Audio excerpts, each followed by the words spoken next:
Kita masih berbicara tentang wirid. Apa itu wirid? Amalan yang diistiqomahkan. Kapan seseorang mempunyai wirid? Apabila dia sudah menjadikan satu amalan menjadi amalan wajibnya di luar yang wajib. Jadi dia mendisiplinkan untuk dirinya di luar yang sudah ada. Kalau 5 waktu kita sudah tahu.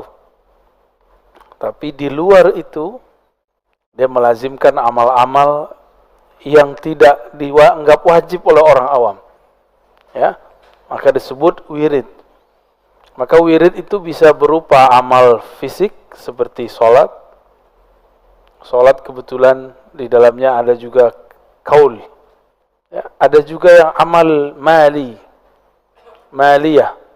Jadi fisik, badani, fi'li, qauli, ada mali, ada juga mal, pakai harta. Orang yang rutin setiap hari bersedekah itu jadi wirid.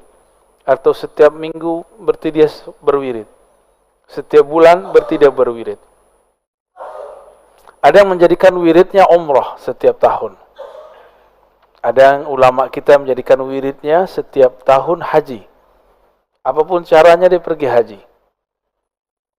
Dulu ada imam-imam kita yang hajinya 60 kali. Umurnya 80. Berarti dari umur 20 sampai wafat, dia selalu berhaji. Tapi khusus dia. Bukan kita ya. Baik.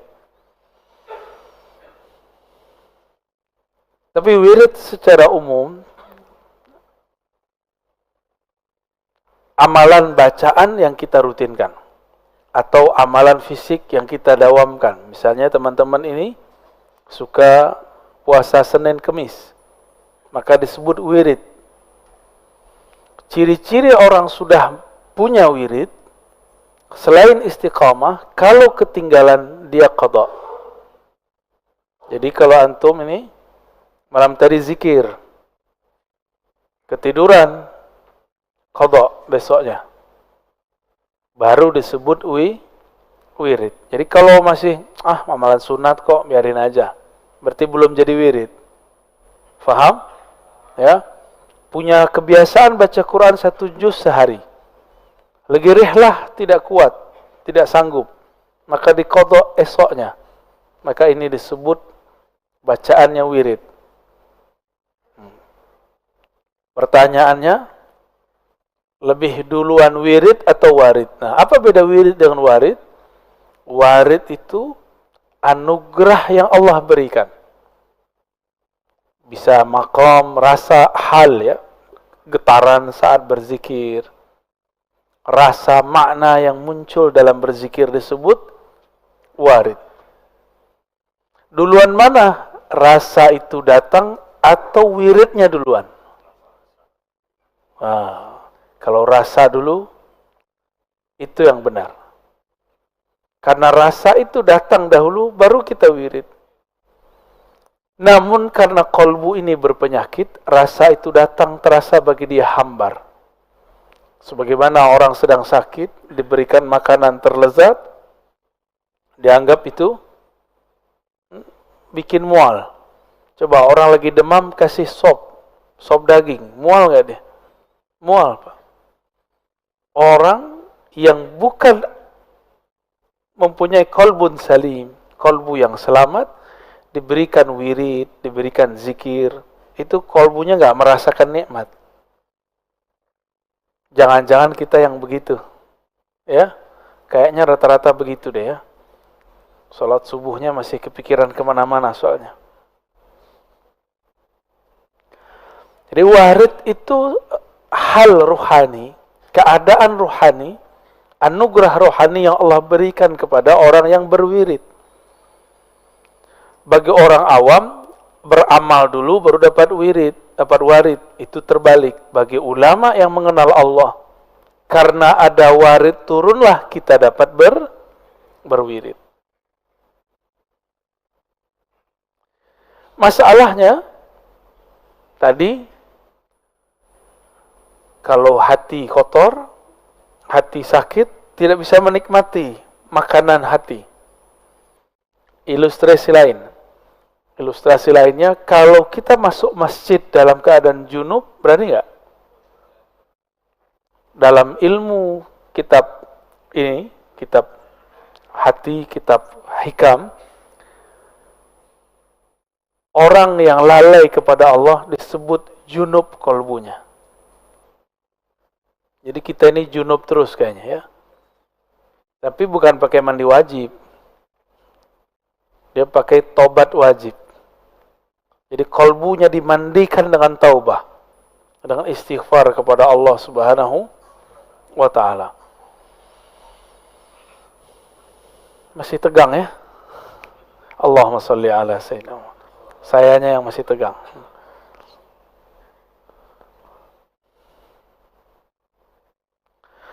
أورد عليك الواردة لتسلمك من يد الأغيار وليحررك من رق الآثار.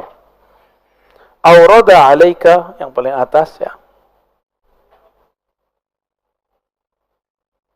أورد عليك, Allah memberikan kepadamu warid. Satu warid supaya apa? Litasallamaka min yadil aghyar. Jadi warid itu agar dia mengambilmu dari pengaruh selainnya. Jadi kita ini kadang-kadang zikir nggak ada rasa. Tiba-tiba di saat hilang keinginan dapat rasa, jadi zikir nggak boleh nafsu. Baca Quran nggak boleh nafsu, Pak. Kalau zikir punya nafsu, pengen khusyuk, nggak dapat khusyuknya. Ya. Zikir pengen usul, pengen sakti, nggak sakti antum. Ya.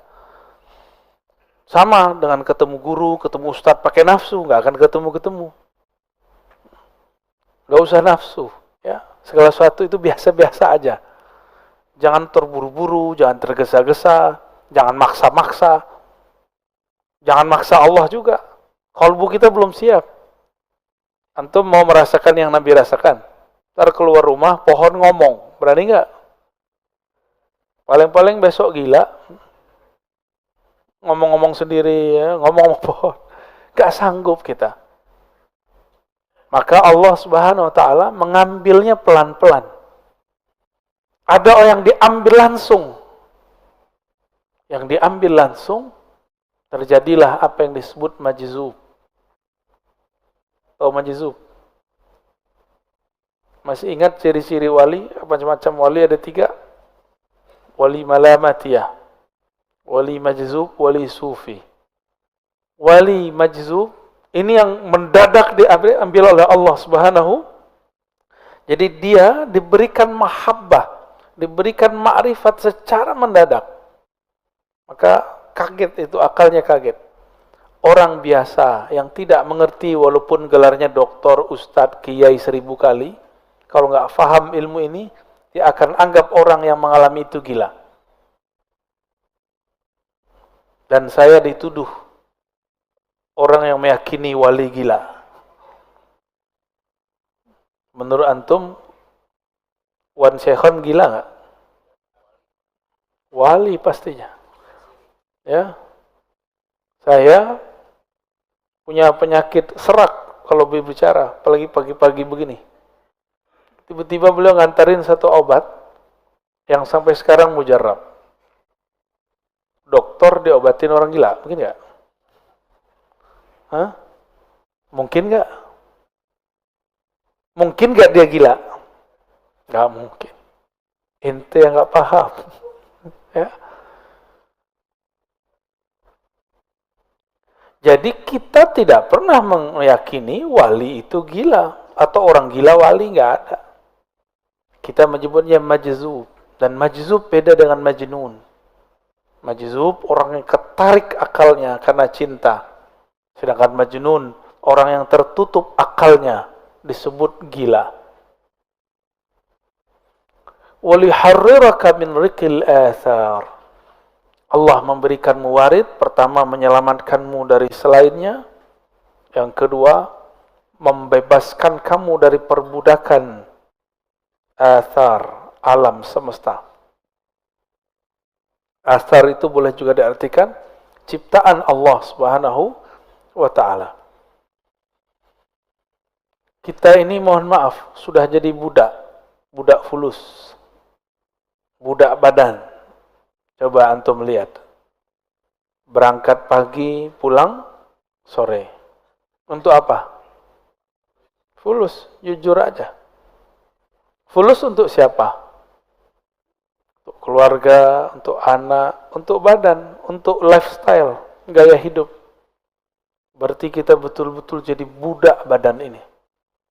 Budak dari pasangan kita sendiri. Mau jadi budak. Ya, budak kalau di Malaysia anak-anak. Tapi perbudakan, paham perbudakan. Waliharriraka min rikil athar. Allah berikan rasa supaya kamu tinggalkan perbudakanmu. Inilah yang membuat antum hadir pagi ini. Insya salah satu perbudakan badan tidur. Jadi tidur itu tanda kita tergadaikan oleh tubuh ini. Jadi pengennya jam segini ngapain? Tidur ya. Sama Pak Sio pengen tidur. Tapi kena janji, gak boleh egois. Ya. Doakan saja saya selamat dan sehat selalu. Dan teman-teman yang bersama. Ya. Kalau dihitung-hitung capek Pak. Ngajar itu capek, lelah. Tapi ya, kalau kita pikir lelah, kapan berjuangnya? Ya, itu suara apa itu, Bu? Ya, ditahan. Ya. Yang terganggu bukan saya, orang di depan saya ini, kekasih Bapak Ibu ini.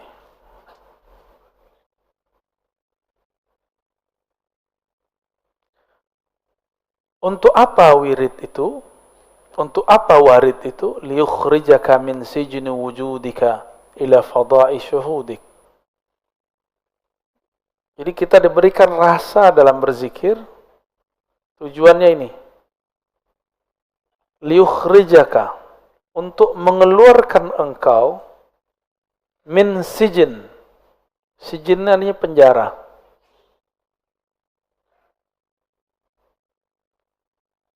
Kemarin saya ketemu dengan ketua rutan di pelosok negeri, di perbatasan Kalimantan Barat dengan Malaysia. Bapaknya baik sekali. Kita disambut benar-benar baik. Sebelum saya keluar, selesai kita ngisi kajian untuk para napi, nggak tahu napi namanya.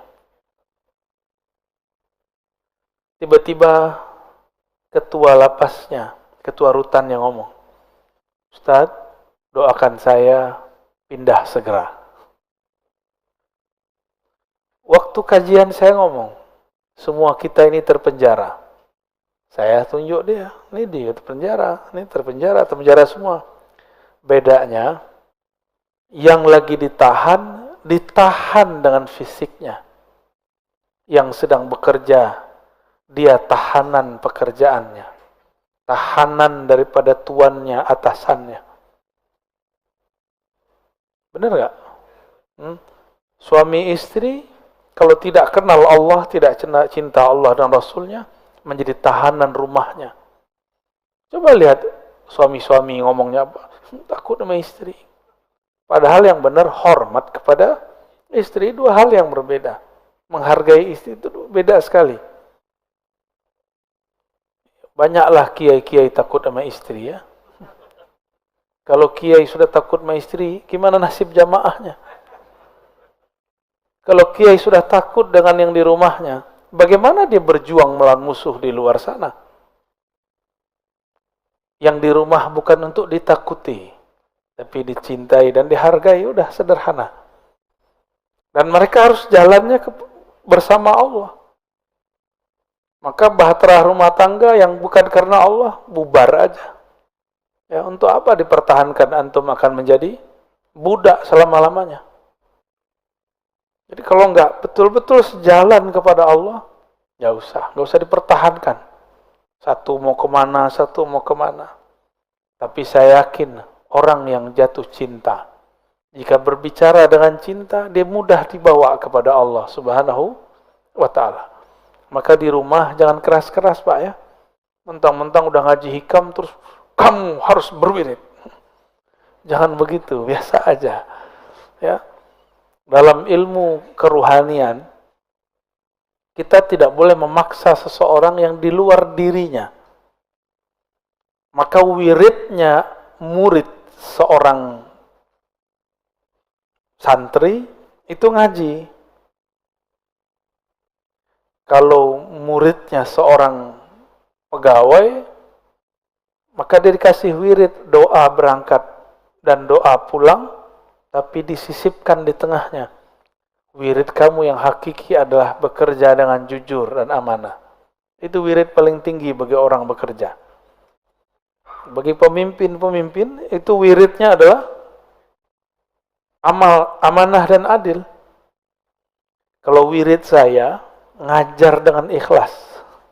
Ikhlasnya itu yang berat Pak, ngajarnya gampang. Ya. Tapi kalau sudah ikhlas, tidak ada lagi yang berat.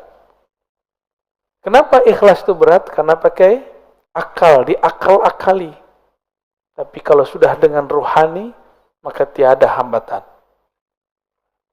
Bapak Ibu ini kan sudah bekerja, itu dengan hatinya. Maka tahu-tahu sudah 10 tahun bekerja ya.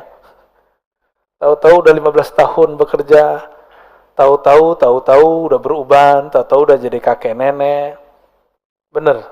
Saking cintanya sama pekerjaan lupa. Saya mau tanya, Bapak sudah nikah berapa tahun? Iya. Coba dikenang awal nikah, Pak. Langsung teringat? Sebentar nggak? Sebentar, berarti Bapak cinta sama istri. Ya, alhamdulillah. Ente udah hamim. Anak berapa? Rasanya berapa tahun? Ya, rasanya nikah udah berapa lama? Bentar. Berarti dia cinta sama bininya kan? Bapak buka tuh bajunya ada tatonya tuh. Galak-galak begitu ternyata hatinya lembut ya. Kadang-kadang yang keras itu orang berserban kayak berkopiah kayak saya nih. Dia kan berserbannya belakangan ya. Kadang-kadang orang beragama, taat itu lebih keras, lebih kaku daripada orang-orang yang tubuhnya sudah bermaksiat, sudah bertato. Lebih gampang tersentuh kadang. Karena orang taat nih, sok taat. Kalau sudah ada sok sedikit, susah masuk ilmu. Allah berikan warid, rasa nikmat berzikir, kecanduan ngaji, itu warid. Antum merasa nikmat ngaji, ada lapang rasa dalam pikiran, itu warid paling mahal. Lebih gede daripada wirid 70.000 kali zikir. Lebih gede daripada sholat 1000 rakaat. Lah kok tiba-tiba ada jamaah, saat syuruk dia sholat dulu, ustadznya lagi ngomong. Berarti dia nggak dapat warid lagi ngaji. Dia beramal pakai nafsu. Pengen dapat amalan, pahalanya, umroh dan haji gratis. Ya, padahal ngaji lebih utama daripada itu. Antum belajar satu bab, ini ada 2 bab nih. Itu sama dengan 1000 rakaat. Syuruk cuma 2 rakaat. Tuh, cerdas nggak orang begitu? Tapi di banyak masjid saya melihat begitu. Karena umat diajarkan mengejar pahala, bukan mengejar ma'rifat, bukan mengejar ilmu. Umat diajarkan mengejar benefit. Keuntungan. Kalau kamu begini, kamu dapat ini. Kamu begini, dapat ini. Ilmu begitu, tambah akhir zaman, tambah ditinggal orang. Ya, maka para asatidz, para ustadz, kita cerita motivasi dengan pahala seperlunya. Mulai cerdaskan umat. Jangan perbodoh umat dengan benefit pahala. Itu anak kecil begitu. Anak kita dulu atau kita dulu waktu kecil diiming-iming orang tua. Kalau kamu sholat 5 waktu, Bapak belikan sepeda. Kalau kamu puasa 30 hari, dibawa jalan-jalan ke Bali. Gitu. Kan salah itu ya. Tapi untuk anak kecil boleh. Untuk anak kecil boleh. Saya pernah cerita, saya bilang ke anak saya, nanti kalau kamu puasanya benar, beliin laptop. Sekali kita ketiduran. Masya Allahu, ayafal. Kita ketiduran. Dia nangis. Dia nangisnya apa? Gak bisa beli laptop.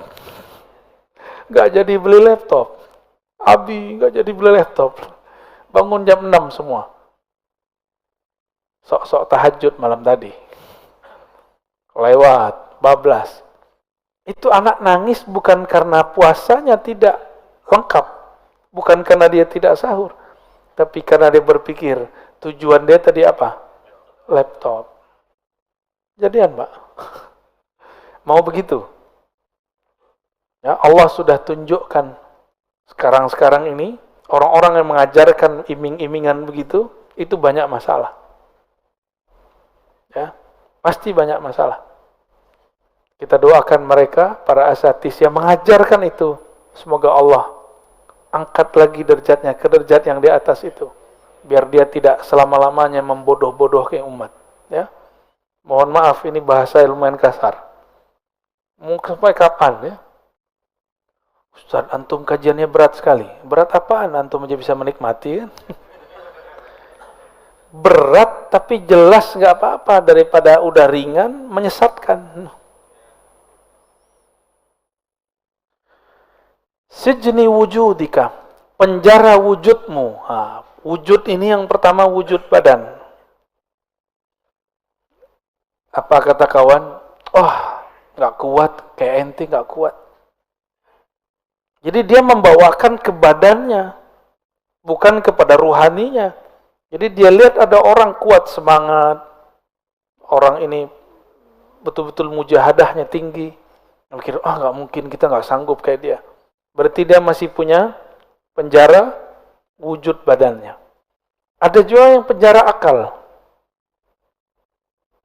Penjara akal. Nggak masuk akal. Yang paling lucu, ngomong kayak ilmiah, tapi salah bahasa. Nggak logis. Saya tanya, masuk nggak logis apa? Nggak masuk akal. Nggak masuk akal beda dengan nggak logis. Tahu bedanya? Apa bedanya, Pak? Jangan-jangan selama ini kita ngomong, kita nggak paham apa yang kita omongi. Apa beda akal dengan logis? Ada beda nggak? Nah, logis. Logis itu dari kata logos.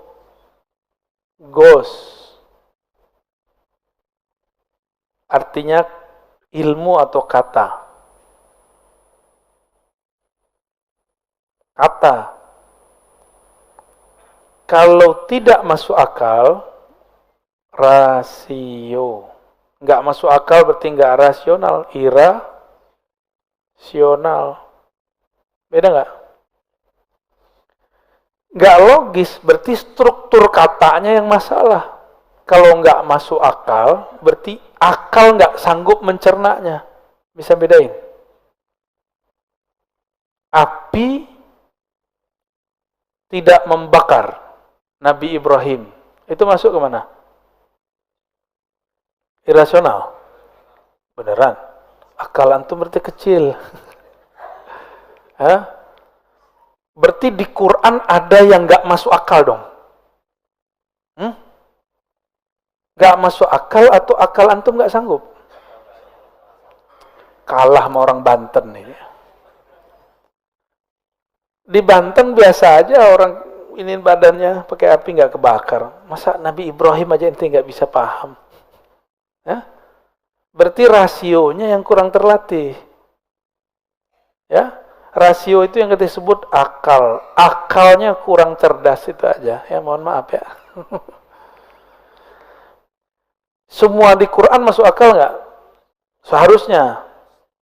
Terus ketika saya turunkan satu-satu tadi, Nabi Ibrahim tidak terbakar. Terus nggak masuk akal. Justru itulah akal yang sebenarnya. Akal yang Allah mau itu akal yang sanggup memahami api tidak membakar itu gimana caranya. Gimana? Mulai ngebul. Ya, jadi jangan sembarangan ngomong nggak logis. Ya. Nggak logis itu nggak sesuai dengan struktur kata-kata atau ilmu. Ini istilahnya orang hukum. Orang hukum tuh ngomong, argumen Anda tidak logis. Baru pas. Ya, coba kan ada persidangan nih tiap minggu yang masuk ke YouTube hasil-hasilnya. Lalu banyak komentator-komentatornya. Itu mereka berbicara di bab logis. Nah, seorang hakim itu membaca kelogisan seseorang. Walaupun dia benar, nggak logis salah. Walaupun dia salah, kalau dia bisa melogiskan, dia benar. Nabi sendiri yang ngomong. Jadi kata Nabi, aku ini cuma manusia. Kalau kalian bawa sesuatu dengan hujah yang logis, aku pasti percaya. Aku menangkan di pengadilan. Itu Nabi yang ngomong. Maka banyak kasus dari zaman Rasulullah, karena orangnya tidak bisa membawa hujah, dia gagal di pengadilan. Bukan berarti pengadilannya nggak adil. Pengadilannya adil secara logis. Tapi mungkin nggak adil secara perasaan. Gitu. Ya. Jadi versi orang awam itu beda. Keadilan dengan versi ahli hukum. Itu berbeda, Pak. Jadi jangan-jangan selama ini kita bilang nggak adil itu versi kejahilan kita. Ya. Di zaman Rasul kejadian kok. Memang Nabi nggak kasyaf, Nabi kasyaf. Jangankan Nabi, Imam Abu Ishaq Asy-Syirazi habis memutus, ada 2 orang datang saling tuduh-menuduh masalah maling. Kalahlah orang kedua, padahal dia tidak salah. Besok bakal dipotong tangannya. Subuh-subuh seperti ini, tar siang mau dipotong. Imam Abu Ishaq Asy-Syirazi mimpi bertemu Rasulullah SAW. Apa kata Rasulullah SAW? Wahai Abu Ishaq, akhta'ta, kamu salah. Sebenarnya yang maling yang pertama, yang kedua tidak dapat bawa hujah. Bangun tidur, beliau tidak merevisi hasil keputusannya. Karena secara bukti yang dapat bawa bukti siapa? Karena kalau ilmu itu, pengadilan itu pakai perasaan, hancur Pak pengadilan. Jadi di pengadilan itu pakai bukti. Meskipun antum ini benar, nggak bisa bawa bukti, lewat. Nggak usah begitu, orang menikah aja begitu. Kawan kita tiba-tiba dicerai sama suaminya, padahal dia nggak pernah ikut pengadilan. Ternyata itu si suaminya bisa merekayasa pakai orang dibayar seakan-akan udah selesai, tahu-tahu surat udah turun. Bisa begitu, Pak. Jadi hakim cuma baca indikator yang datang kepada dia. Tapi karena orang komentar sekarang di luar ilmunya, seakan-akan dia menguasai semua ilmu. Jadi beda logis dengan masuk akal, beda ya. Penjara akal, penjara ketika akalnya masih belum dicerahkan, diberi cahaya oleh cahaya ilmu Allah Subhanahu wa ta'ala. Maka akalnya akan menghambat. Gak masuk akal nih. Masa bisa begitu? Masa bisa Isra Mi'raj sampai ke langit? Nah, itu penjara akal tuh. Kita punya seorang guru dulu, dia nggak punya kerjaan, Pak. Menurut kasat mata. Tapi dia ngajar. Kita lupa ngajar itu juga pekerjaan. Bedanya, kalau kita kerja untuk bos kita, dia kerja untuk Allah yang jamin dia. Lebih banyak mobilnya dari orang yang kerja untuk dunia. lebih banyak tanahnya. Orang datang, Pak Kiai, saya mau kasih tanah.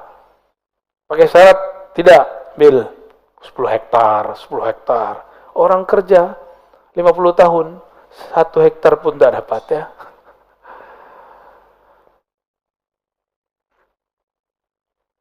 Gimana? Masuk akal nggak? Masuk. Berarti akalnya sudah mulai oke ya. Udah mulai connect. Ketemu dengan orang mati, mungkin nggak? Orang mati itu yang mati apanya? Oke. Antum udah cerdas. Terus yang masih hidup apa? Ruhnya. Maka kalau saya mau ketemu dengan ruh orang mati, tubuh ini harus dianggap mati, dikondisikan mati. Baru ruhnya bisa ketemu dengan ruh orang mati. Itulah yang terjadi pada baginda Rasul sallallahu alaihi wasallam. Ketika beliau mengatakan ra'aitu Musa yusolli fi qabri. Aku melihat Sayyidina Isa salat di dalam kuburnya. Bukan di atas kubur, di dalam kubur. Lebih canggih lagi tuh. Beliau ketika sampai di Al-Masjid Al-Maqdis, Baitul Maqdis, melihat 124.000 para nabi dan rasul salat di belakangnya. Itulah, ini asrar, rahasia, bahwa semua para nabi kemudian menjadi umat Nabi Muhammad sallallahu alaihi wasallam. Jadi makmumnya beliau semua. Maka wajar beliau mengatakan, itu Nabi Ibrahim pun butuh syafaatku baru bisa masuk surga. Apalagi kalian, ya, sok-sokan baru tahajud berapa tahun, ya. Baru ngaji sunnah bid'ah kemarin sore, udah bisa ngancem-ngancem ustadz, ya. Saya bersaksi di akhirat, Anda ini sesat. Emang ente sempat jadi saksi? Berarti dia nggak mengenal akhir zaman, akhirat. Jadi ada namanya al-ilmu bi akhir zaman atau bil akhirah. Ilmu mengenai akhir zaman dan akhirat. Bahwa di akhirat itu nanti orang nggak akan sempat memikirkan orang lain. Hanya Rasulullah lah yang sempat memikirkan selain dirinya dan para pewaris Rasulullah sallallahu alaihi wasallam. Orang yang di dunia ini memikirkan umat, nanti dia di sana akan dekat dengan Rasulullah sallallahu alaihi wasallam. Tapi orang yang sekarang di dunia ini, dia memikirkan dirinya sendiri, dia jauh dari Rasulullah sallallahu alaihi wasallam. Dari penjara wujudmu kepada fadha'i syuhudik, kepada limpahan penyaksian kepada Allah atau ranah menyaksikan Allah Subhanahu wa ta'ala. Itu tadi. Kalau Bapak bisa masuk akal nggak? Kiai di kampung digaji 200.000 sebulan dari pesantren. Tapi bisa berangkat umroh haji lebih sering dari Bapak ini. Tiba-tiba mobilnya ganti terus. Gajinya 200.000 sebulan. Seperti yang saya katakan tadi, tanahnya tambah terus. Orang nitip, orang ngasih. Bisa begitu. Gajinya cuma 200. Tapi karena dia kerja untuk Allah, bukan untuk tuannya, maka Allah Subhanahu wa ta'ala kayakan dia. Yang tadinya, kalau coba pikirin Mbak, kerja 24 jam. Jadi kiai kan kerja 24 jam. Baru mau tidur, tiba-tiba gedor-gedor. Pak Kiai, sakarat. Tolong ditalkin. Mau tidur, udah lama gak ketemu istrinya. Baru senang-senang dengan istrinya, tiba-tiba gedor-gedor lagi. Pak Ustadz, ada yang kesurupan. Wah, ustadznya dukun kali ya. Akhirnya datanglah ke sana. Selesai, dikasih amplop TKS. Terima kasih Ustadz. Gak dikasih apa-apa. Tapi si Ustadz bekerja untuk Allah. Allah yang jamin dia. Percaya bahwa keberkahan bukan pada angka-angka. Keberkahan ada karena orang memandang Allah Subhanahu wa ta'ala. Ya. Saya kalau pikir-pikir di pesantren atau di kampus ngajar, malas kita, Pak. Tapi kita pikirkan keberkahan, Masya Allah. Ya, ada aja. Dan keberkahan itu milik mutlak Allah Subhanahu wa ta'ala. Dan dia bisa kirim lewat benda apa saja. Di saat kapan saja. Gimana? Yakin anaknya mau jadi kader jadi kiai? Gaji 200.000 sebulan. Baik. Jadi untuk apa wirid? Warid itu memerdekakan kamu dari perbudakan selain Allah Subhanahu wa ta'ala. Sebenarnya di kolbu ini ada penjara. Sebelum masuk ke dalam kolbu ada penjara, namanya penjara cahaya. Jadi orang kalau masuk ke situ, dia sudah merdeka dari yang sebelumnya, tapi masuk ke penjara baru. Ini ada teksnya di sini ya. Al-anwar matayal qulubi wal asrar. Al-anwar, apa arti anwar? Cahaya. Ada namanya anwar? Ada ya? Anwar. Cahaya-cahaya itu matayal qulub. Mataya ini boleh diartikan kendaraan. Cahaya itu adalah kendaraan untuk kolbu dan sir. Ini kolbu, ini sir ya. Apa arti sir? Jadi kolbu kita itu ada lapisan-lapisannya. Lapisan terdalam sebelum masuk ke ranah ruh namanya sir. Ya.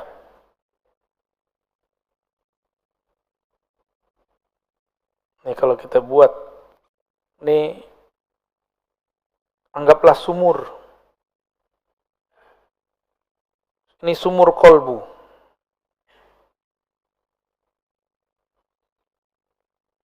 Kalau kita lihat ke dalam sumur,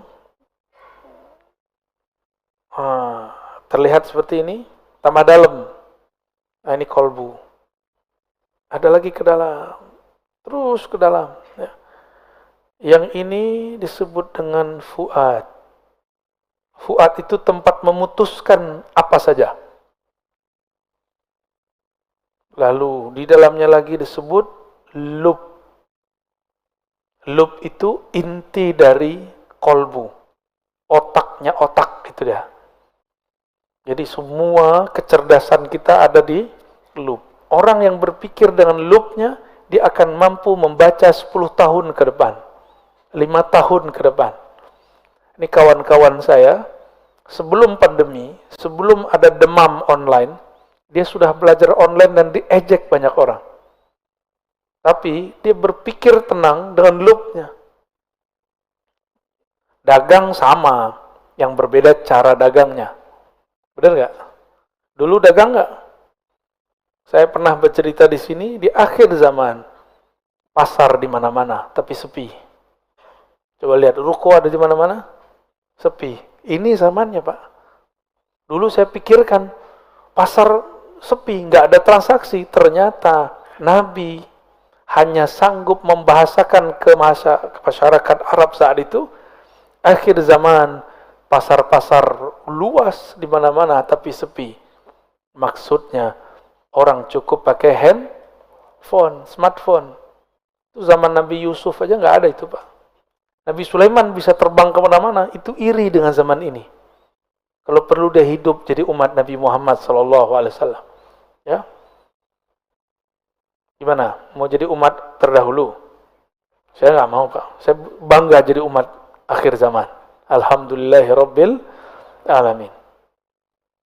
Imam Abu Hanifah berfatwa banyak hal dan itu berlakunya baru sekarang.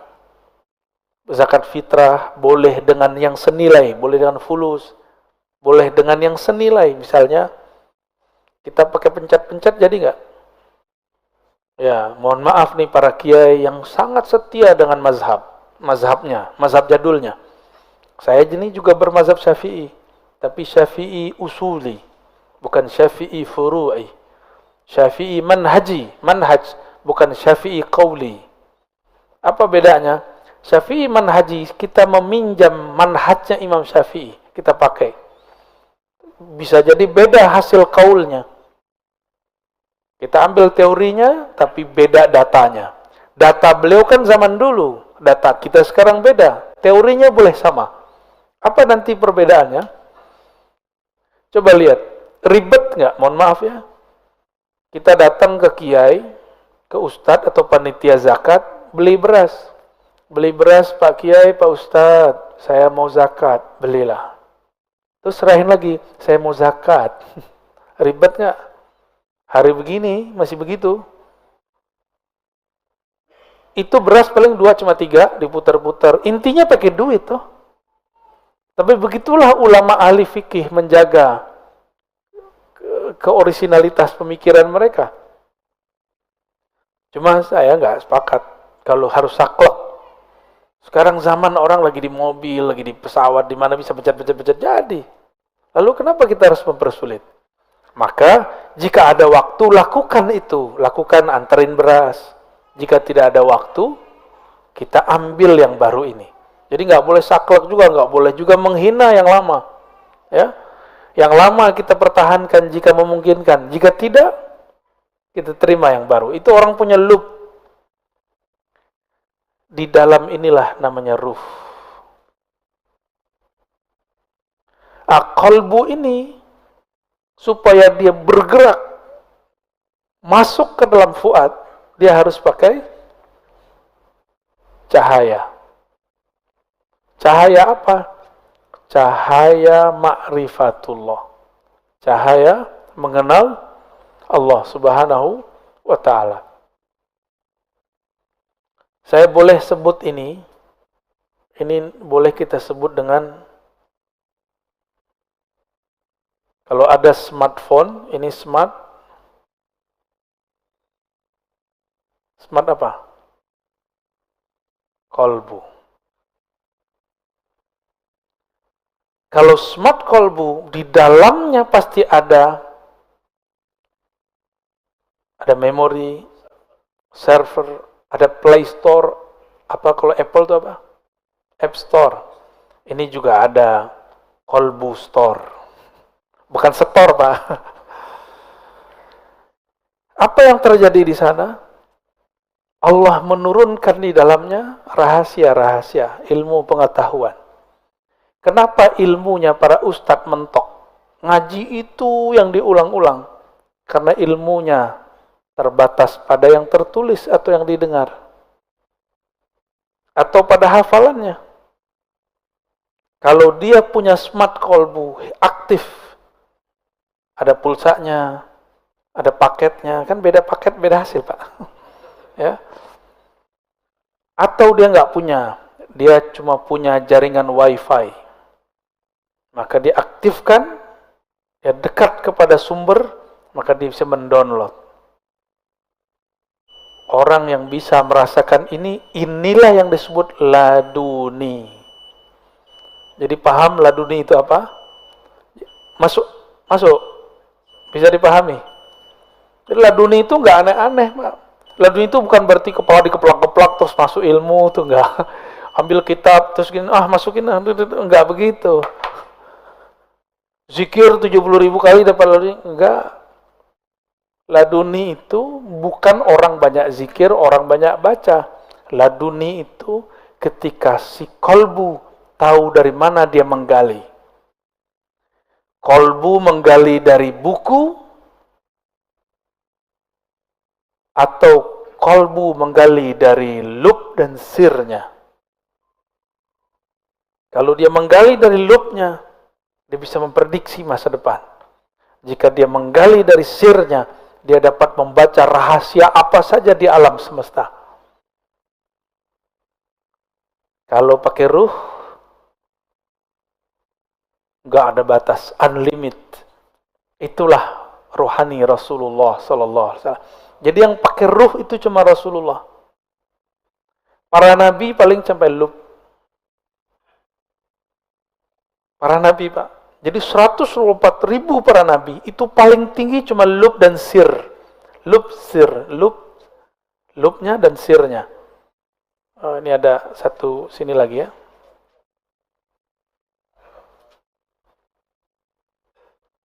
Sampai di situ para nabi. Nah, nabi yang sampai ke sir itulah 313 rasul. Sedangkan selainnya sampai di awal-awal sir itu. Sedangkan yang 313 itu di ujung. Udah di ujung pencapaian rohani. Yang menjadi pakar ruh cuma Rasulullah sallallahu alaihi wasallam. Maka ilmunya Rasulullah di atas para malaikat. Jibril nggak bisa tembus, Pak. Jibril cuma sampai ke Fuad. Jibril menurunkan Al-Quran sampai ke Fuad. Sebenarnya dia tidak menurunkan, dia cuma nyolek Fuadnya Rasulullah. Ternyata dalam kolbu Rasulullah sudah ada semua Quran. Jadi Quran turun itu cuma formalitas. Pada hakikatnya di kolbu Nabi sudah ada semua Quran itu. Kan khuluquhul Quran, akhlaknya Quran, berarti dia itu batangannya Quran, kira-kira begitu. Isinya Quran ya Rasulullah itu sendiri. Kalau akhlaknya Quran, sifatnya apa dong? Hembusannya apa dong? Dialah hakikat Quran yang sebenarnya. Dengan demikian Rasulullah SAW itu ilmunya unlimited, tidak terbatas. Kalau kita ada kuota unlimited, tapi kalau habis jatahnya loading.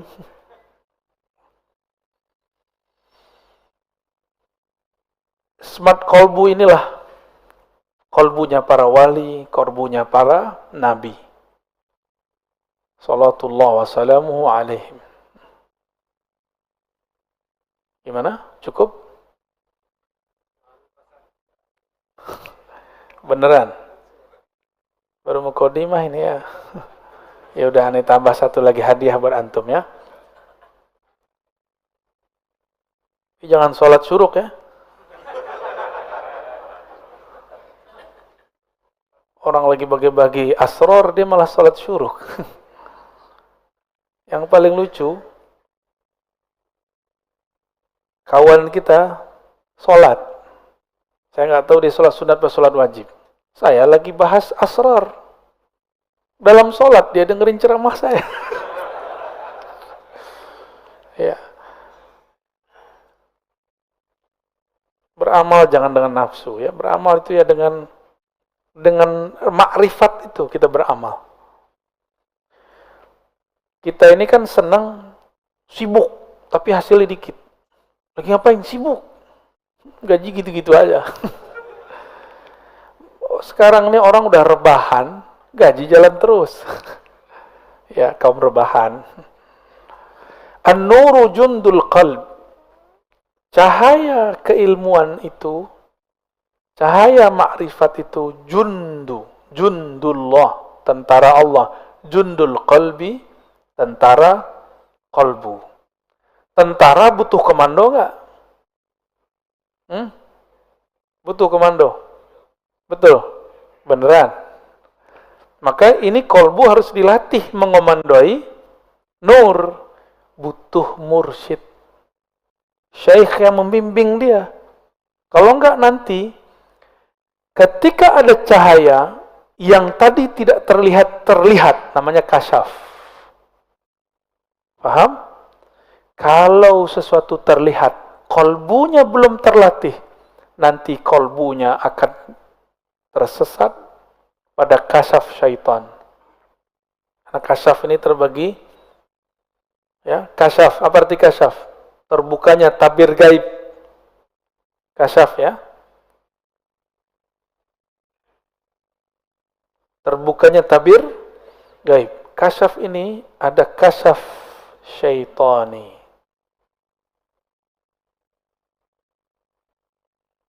Bukan Pak Tony ya. Jangan tersinggung nanti Pak Tony. Ada kasyaf. Udah banyak ini ya.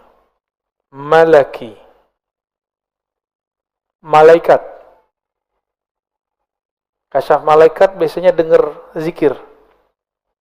Jadi antum nih kalau jalan, mungkin ada di antara kita nih, pas jalan keluar, dengar pohon zikir. Itu namanya kasyaf malaki. Ya. Atau seakan-akan terbawa ke alam lain, lalu melihat ada sekelompok komunitas di alam yang kita tidak tahu alamnya, mereka sholat, mereka zikir. Ya. Itu namanya malaki. Asik, Pak. Alam-alam begini nih asik. Termasuk yang syaitoni ini asik. Bener asik. Terus ada kasyaf akli, akal kita. Yang paling tinggi kasyaf ilahi. Apa perbedaannya antara ini, kita hapus saja ya, syaitoni dan ilahi? Perbedaannya cuma satu. Ilahi menambah seseorang ma'rifat kepada Allah, membuat dia tambah merasa hina, sedangkan kasyaf syaitani membuat dia merasa sakti, mulia, wali. Dia merasa dirinya lebih tinggi dari wali manapun. Syaitani ini biasanya dicirikan dengan melihat aib-aib orang. Makanya kita tegur kalau ada murid lagi zikir, terus dia melihat kawannya berwajah hitam. Saya bilang itu setan yang datang.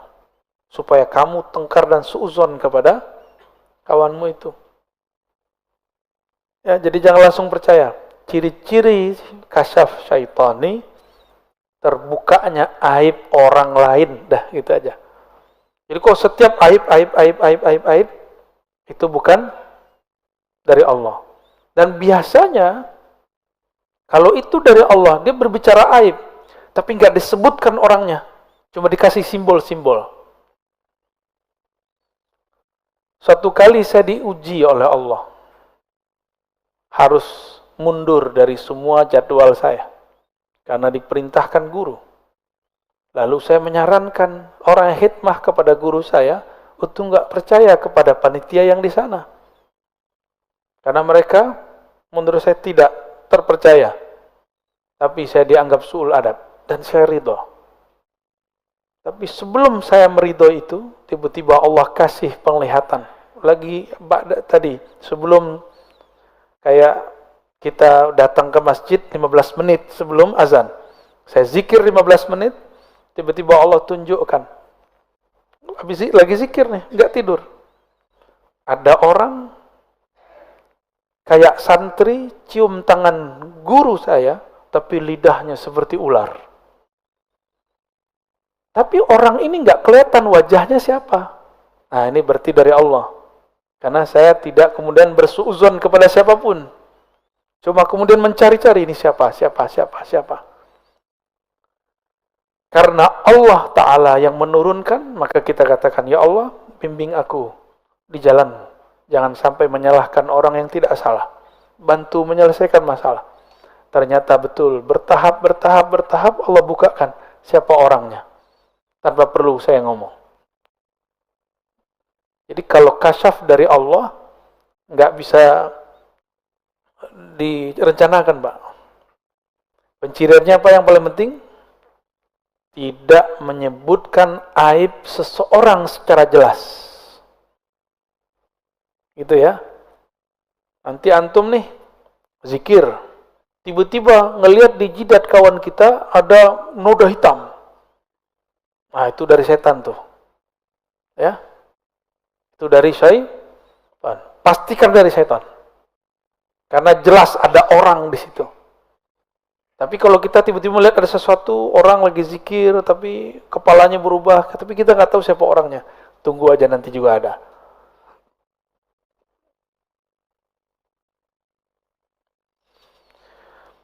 Cahaya itu tentara kolbu. Kama anna zulmata jundun nafs. Sebagaimana kegelapan adalah tentara jiwa, diri, nafsu. Berarti ada dua tentara ya. Tentara dalam bab ini itu persis seperti tentara dalam pemahaman militer. Dia punya serangan.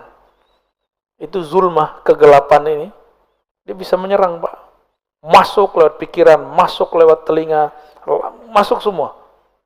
Dan serangannya bertubi-tubi. Kalau orang berzikir dengan nafsunya, pengen jadi wali, nanti pas lagi zikir, kamu wali, kamu wali, kamu wali.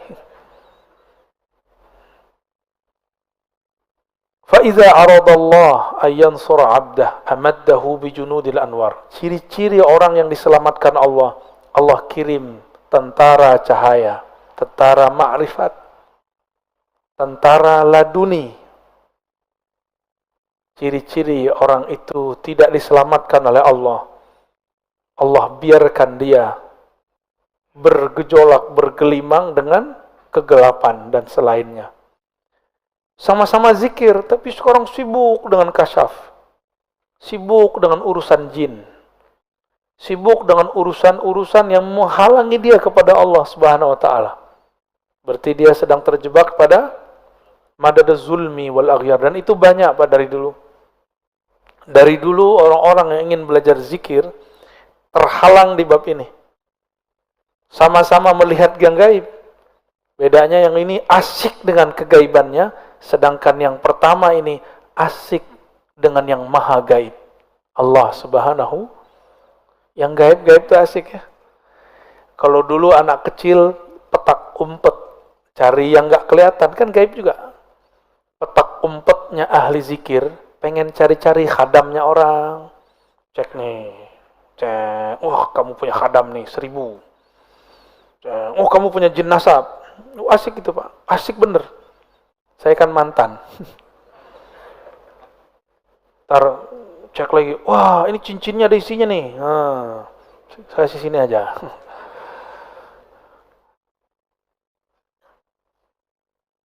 Maka kalau Bapak Ibu nih simpan benda-benda yang diisi-isi, saran saya dikubur aja. Kubur atau kasih ke orang ahli atau taruh di museum. Ya. Keris diisi, itu ganggu Pak nanti. Ganggu zikir. Jimat udah, buang tuh jimat ya, bakar, ya. Kalau ada kalimah Allah bakar. Kalau cuma benda-benda udah taruh aja. Bergantunglah kepada yang maha abadi. Jangan bergantung lagi kepada yang tidak abadi. Tawakkalu 'alal hayyil ladzi la yamut. Kalau engkau hendak bergantung bertawakal, bertawakallah kepada yang hidup tidak pernah mati. Bertawakal, berserah kepada guru-guru bakal mati. Sudah berapa banyak murid-murid jamaah, murid tarekat, murid zikir, kelimpungan sekarang gurunya mati. Wafat syekhnya. Jangan bergantung sama guru. Apa kurang cukup pelajaran dari Sayyidina Umar? Saking cintanya, lagi mabuk cinta sama Rasul sallallahu alaihi wasallam, tahu-tahu Rasulullah meninggalkannya. Kata beliau, siapa yang mengatakan Muhammad mati, aku matikan dia. Umar, Pak. Itu terjadi Pak di banyak komunitas zikir. Guru itu berjasa menjadi pintu. Kalau udah masuk, sudah bersama yang di dalam pintu. Jangan, nggak usah dibawa-bawa pintunya. Ya. Paham maksud saya? Sayyidina Ali mengatakan, ana madinatul ilm wa aliyun babuha. Nabi Muhammad SAW menyebut Sayyidina Ali, aku kota ilmu, Ali pintunya. Itu hadis mutawatir, didhaifkan oleh kelompok pembenci Ahlul Bait. Ahlus Sunnah cinta sahabat, cinta Ahlul Bait. Kita respect kepada dua golongan ini. Jadi ciri-ciri Ahlus Sunnah yang sebenarnya cinta ulama, sahabat, cinta Ahlul Bait. Cinta Ahlul Bait bukan berarti membenarkan semua kata-kata Ahlul Bait. Ini kan ada Sayyid, ya, ada Habib paling 1-2 orang. Ya dia sama kayak kita, tanya aja sama dia. Nggak ngaji dia jadi orang jahil. Nggak sholat dia jadi fasik. Ya. Sama. Bahkan dosanya lebih besar dari kita. Karena di dalamnya ada darah Rasulullah Sallallahu Alaihi Wasallam. Emang enak jadi Habib. Ya. Kawan-kawan mau jadi Habib, atau Habib palsu. Habib PA atau ya, emang kalau udah pakai gamis jadi Habib, pakai jenggot, ngomong tabarakallah, masya Allah. Enggak jadi Habib. Habib itu nasab dari Rasulullah SAW dan itu anugerah. Karena ada satu prestasi di alam sana dulu dia buat oleh ruhnya, maka dilahirkan sebagai Habib. Habib aja kadang nggak tahu Pak prestasi dia. Apa yang dia buat dulu di sana. Baik. Semoga Allah memberikan kita tentara-tentara kolbu dan diberikan kemampuan untuk mengemandoi tentara-tentara itu. Jangan sampai cahaya sudah masuk, tapi kolbu belum siap untuk merawatnya. Maka rawatlah kolbu, bergurulah kepada ahli kolbu. Fas'alu ahli dzikri in kuntum la ta'lamun. Tanya kepada ahlinya jika engkau tidak tahu. Jika tidak tahu fikih, tanya ke ahli fikih. Jangan tanya ke sufi. Jika tidak tahu tasawuf, tanya ke ahli tasawuf. Jangan tanya ke salafi. Jika enggak mengerti tentang dakwah, jangan tanya kepada ustadz yang cuma ustadz yang malas gerak, apa namanya, mager. Ada ustadz mager, Pak, dia di rumah aja ya, nggak apa-apa juga sih. Jangan tanya jemaah tabligh kepada ustadz mager. Gak paham dia. Sebagaimana antum jangan tanya persoalan suluk khalwat kepada orang yang sedang rihlah dakwah. Dulu kita khuruj, saya ikut khuruj dulu. Sampai di satu tempat, itu orang kampung sana suluk tarekat. Zikirnya Allah, Allah.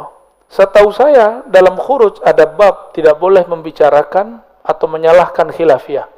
Ini kawan saya menyalahkannya, diusirlah.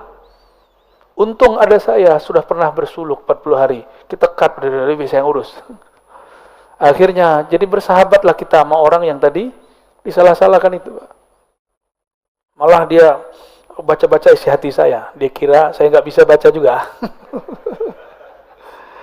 Taib, alhamdulillahi rabbil alamin. Ngebul ya.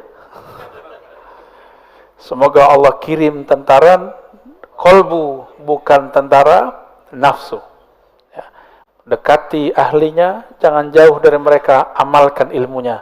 Insya Allah tentara kolbunya dapat dikendalikan. Ya. Amin ya Rabbal. Mungkin ada 1-2 pertanyaan. Wow, ini tuh sering nih. Kali beling ya. Fadhal.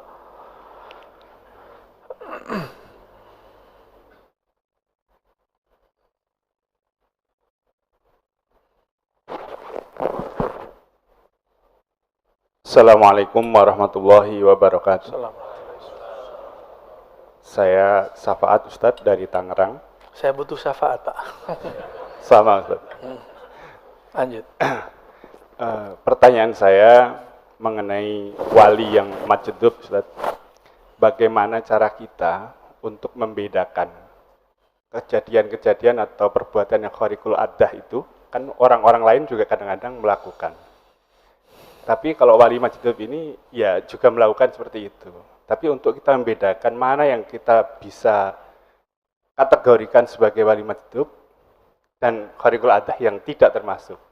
Itu yang pertama. Yang kedua, ya katakanlah kayak Wan Sekhan, Habib Ja'far, dan sebagainya itu. Di antara beliau-beliau ini kan ya kejadiannya perbuatannya emang khariqul adah semua. Yang mana yang boleh kita ikuti atau bagaimana cara kita mengikuti, namanya wali, kita pengen mengikutinya, tapi kan susah tadi. Gimana kejadian seperti itu? Mohon maaf, kadang-kadang saya ketika pertama mendengar Habib Ja'far Al-Kaf itu berdoa, saya kaget, kayak gini kok wali, dan banyak gitu ya? Saya akhirnya para kiai cium tangan. Itu seperti itu. Maksudnya kita mana yang harus kita ikuti? Baik. Syukran Ustaz. Assalamualaikum warahmatullahi wabarakatuh. Teman saya terjebak oleh kata-kata gitu, Pak. Kayak gini kok wali. Jadi wali versi Bapak syafaat apa? Sorban. Dia doang yang wali, Pak. Ya.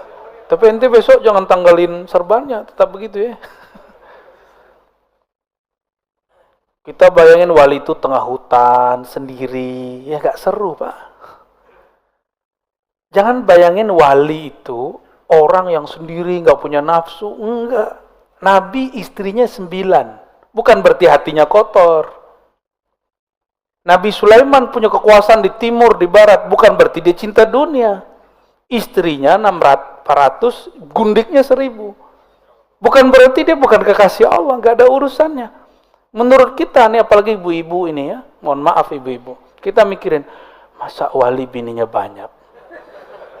Jadi kita konsepnya wali itu nggak ada nafsu.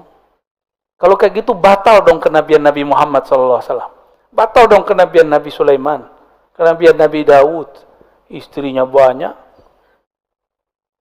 Wali itu jangan pakai konsep kita. Wali itu pakai konsep yang punya kewalian. Siapa yang punya kewalian? Allah.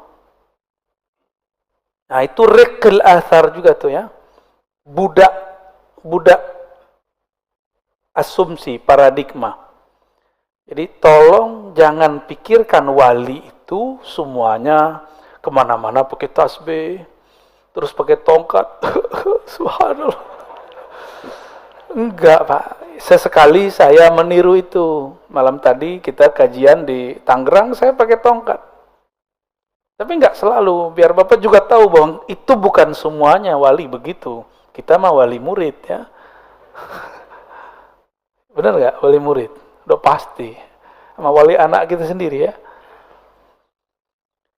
Wali menurut Allah itu apa? Ala inna awliya Allah la khawfun alaihim walahum yahzanun. Wali Allah itu tidak ada hazannya. Tidak ada khaufnya.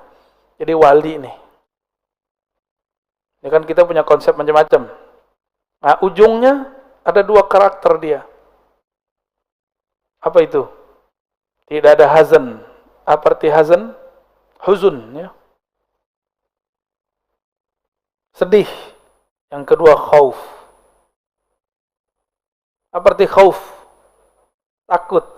Wali itu nggak ada itu. Wali-wali yang mengalami tidak ada rusuh di hatinya, tidak ada gundah dalam jiwanya, walinya ada 3. Pertama wali sufi. Nah itu yang antum bayangin tuh ya, kemana-mana pakai tongkat, jenggotnya Masya Allah,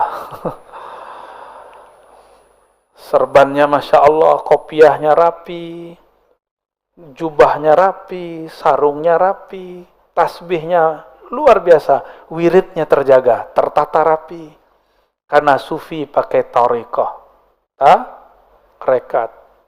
Ya. Ada wali yang kedua. Ini sufi itu jadi wali, zahirnya karena riyadhah dan mujahadah. Zahirnya, batinnya tetap Allah. Karena dia rajin berzikir, berwirid, maka dengan asbab keberkahan itu Allah angkat dia jadi wali. Ada wali yang kita sebut tadi apa? Majzub. Majzub ini wali mahabbah. Ya, love. Orang kalau sudah jatuh cinta, hilang nggak akal sehatnya? Nah, ini cintanya bukan sama awewe. Ini cintanya sama yang ciptakan kecantikan perempuan itu. Gimana? Kita mabuk loh sama perempuan cantik. Benar nggak Pak? Sebagaimana mbak-mbak itu juga mabuk sama bapak yang jelek-jelek ini.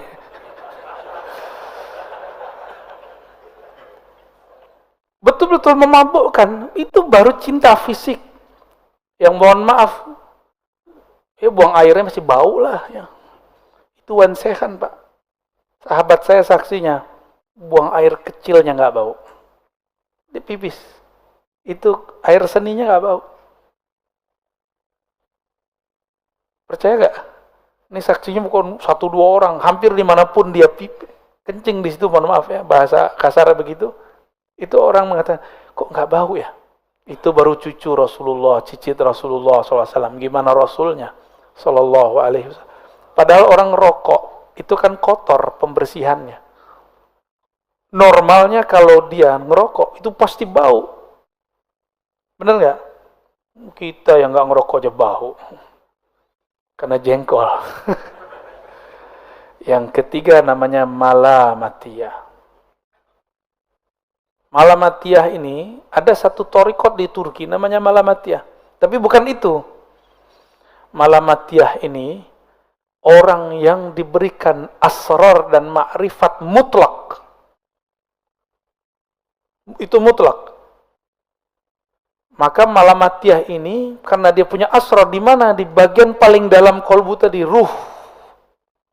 Dia harus menjaganya. Karena ini permata harus dijaga benar.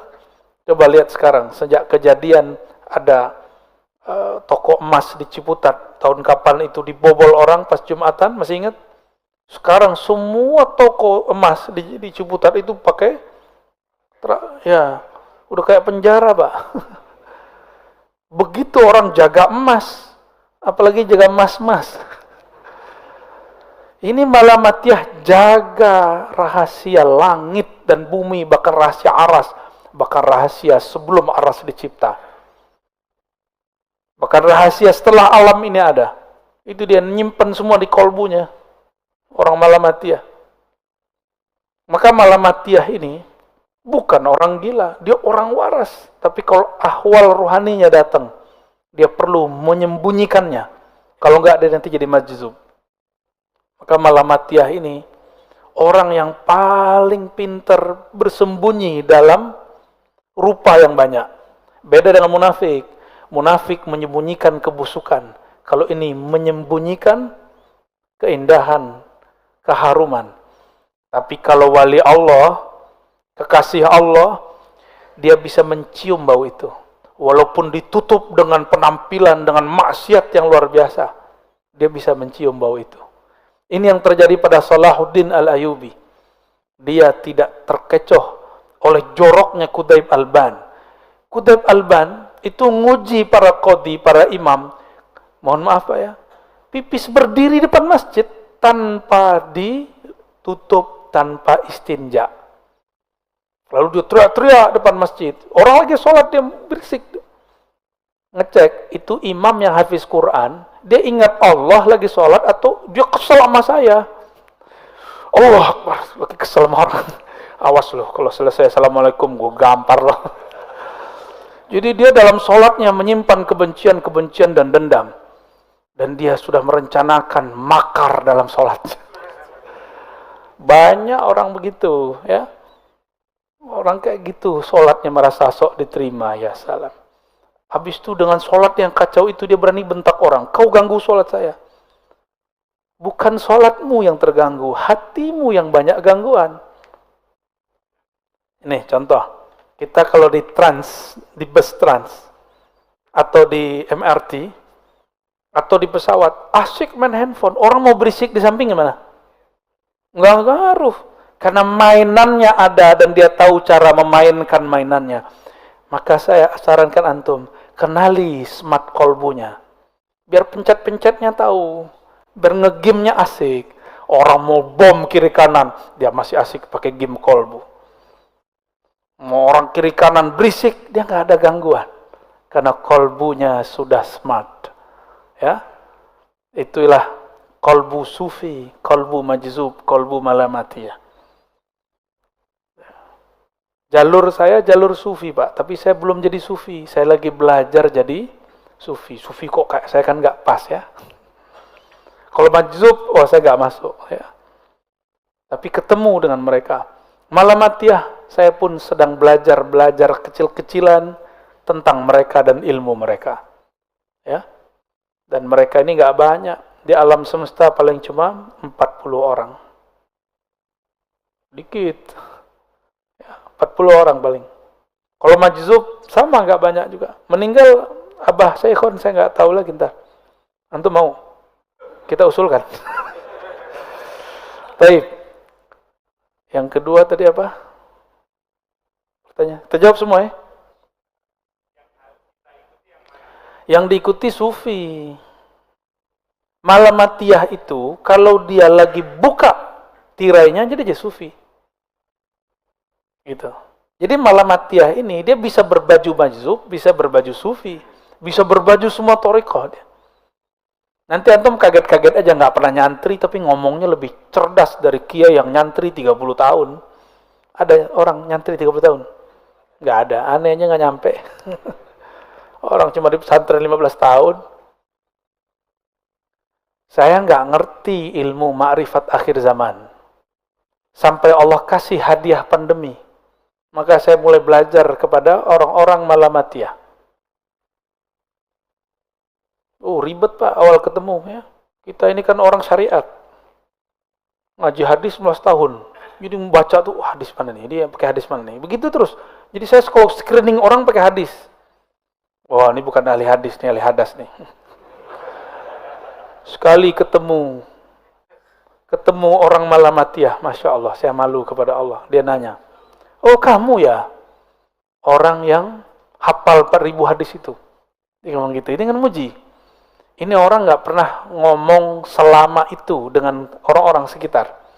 Kok giliran sama saya, dia mau ngomong. Ternyata Allah kirim dia untuk membersihkan kesombongan saya belajar hadis. Pertanyaannya gitu, kita kan senang Pak dipuji gitu. Kamu ya yang hafal hadis itu. Kayaknya pengen mau bilang iya. Tahu-tahu batin saya bilang, hati-hati, kamu dijebak. Kamu lagi diuji. Akhirnya saya jawab, oh enggak kok. Sok-sok suci, sok tawadu. Paling cuma berapa Ki gitu. Bang, bos, saya manggil dia, saya lupa. Saya manggil dia apa ya. Orangnya jarang ketemu.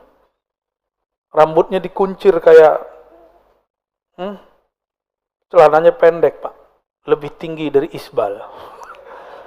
Ketutup sedikit lah bagian lutut itu.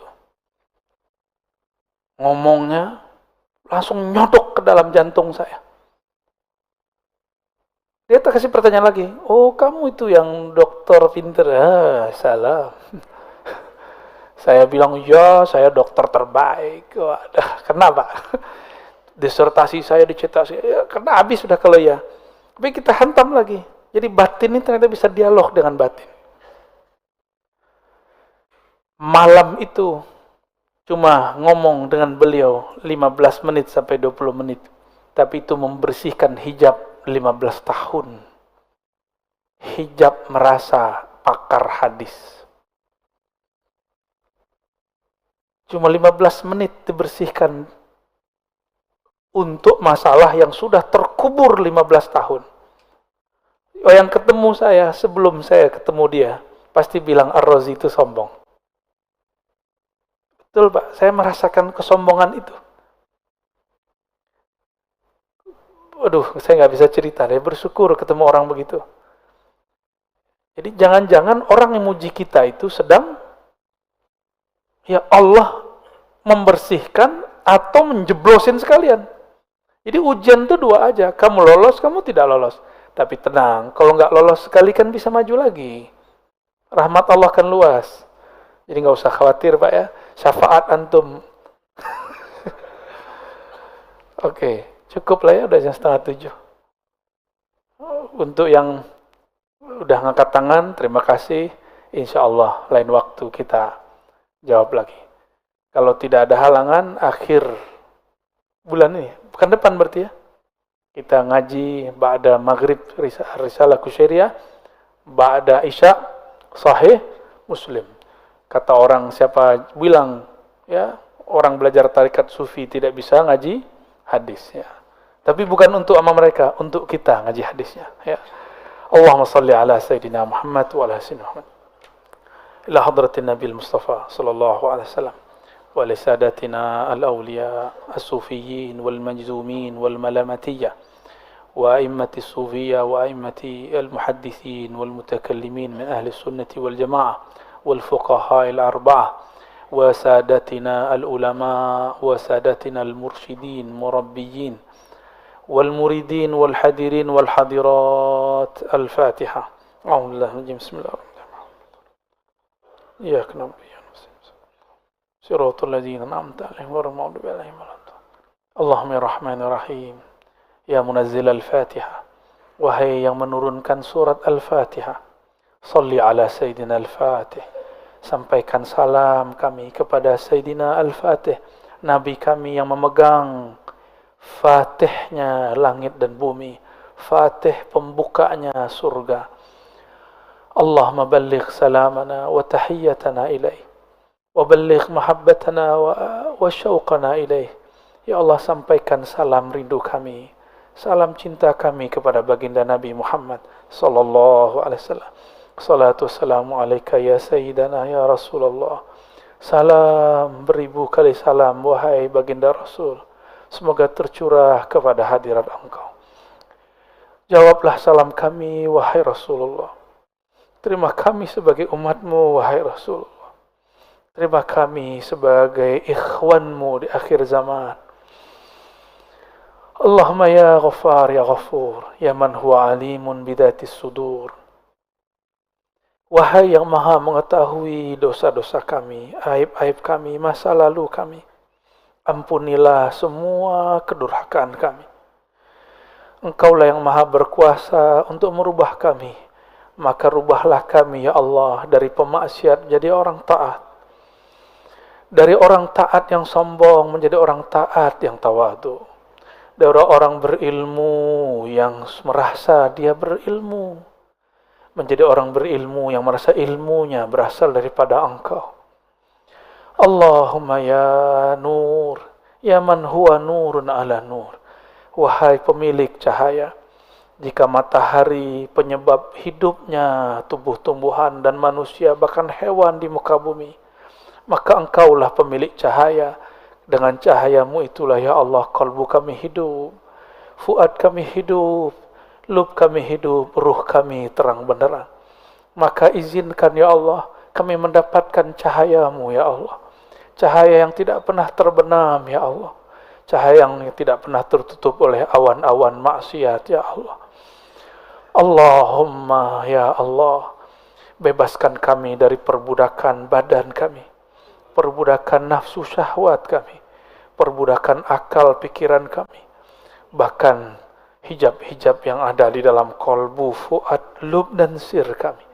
Hantarkan kami ya Allah kepada kesadaran ruhani yang sebenarnya, mengenal engkau tiada batasnya. Warzuqnal iman wal islam wal ihsan. Dengan kemuliaan engkau ya Allah, berikan kami hakikat Islam, hakikat iman, hakikat ihsan memandang kepada engkau. Allahumma ya Allah, kami punya keluarga, punya kawan, punya tetangga, punya bangsa dan negara. Maka rahmatilah semuanya ya Allah.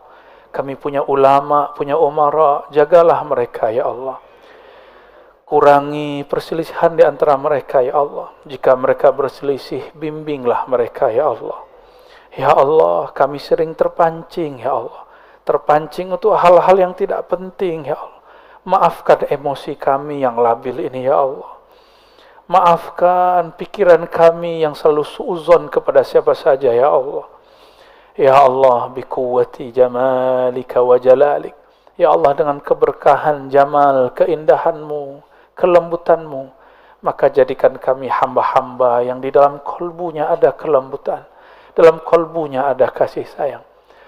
Ya Rabb, akhir kami berdoa, bebaskan kolbu kami dari syirik, dari nifaq, kemunafikan, dari kefasikan, dari riya, ya Allah, dari ingin dipuji ataupun takut dibenci, dari ingin pamer, dari puncak semua dosa, yaitu lalai kepada engkau ya Allah. Maka dengan kudrah iradahmu, rahmatmu ya Allah, bersihkan diri kami dari semua penghalang kepada engkau ya Allah. Rahmati kami, keluarga kami, orang tua kami, guru kami. Rabbana atina fid dunya hasanah wa fil akhirati hasanah wa qina adzabannar. Wakhtim lana bil khairat walhamdulillahi rabbil alamin. Subhanakallahumma wa bihamdika asyhadu an la ilaha illa anta astaghfiruka wa atubu ilaik. Assalamualaikum warahmatullahi wabarakatuh.